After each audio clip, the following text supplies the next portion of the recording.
ભરૂચ શહેરના station road વિસ્તારમાં massage સ્પાની આડમાં ચાલતા અનૈતિક દેહ વ્યાપારના વ્યવસાય પર ભરૂચ એન્ટી હ્યુમન ટ્રાફિકિંગ યુનિટે દરોડો પાડી આ કૌભાંડમાં સંડોવાયેલી સ્ત્રી પુરુષોને 73,000થી વધુના મુદ્દામાલ સાથે ઝડપી પાડ્યા છે.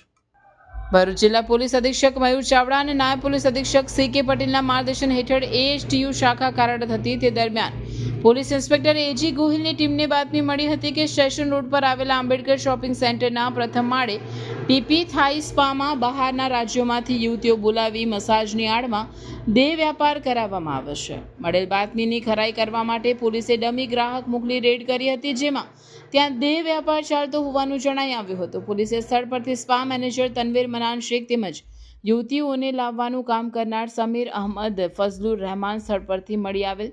તેઓને 70,000ના 3 મોબાઈલ રોકડ રકમ 3,700 અને અન્ય વાંધાજનક સામગ્રી મળી કુલ 73,700ના મુદ્દામાલ સાથે ઝડપી લેવા ઉપરાંત સ્પા માલિક અફરોઝ શેખ તેમજ એની પત્ની અને પુત્રી અને દુકાન માલિક સામે આ મામલે ઇમોરલ ટ્રાફિક પ્રિવેન્શન અને ભારતીય ન્યાય સંહિતાની વિવિધ કલમો હેઠળ ભરૂચ શહેરી ડિવિઝન પોલીસ સ્ટેશનમાં ગુનો નોંધી આગળની તપાસ માટે સોંપ્યા છે. આ દરોડા દરમિયાન 3 યુવતીઓને મુક્ત કરાવી આગળની તપાસ હાથ ધરવામાં આવે છે.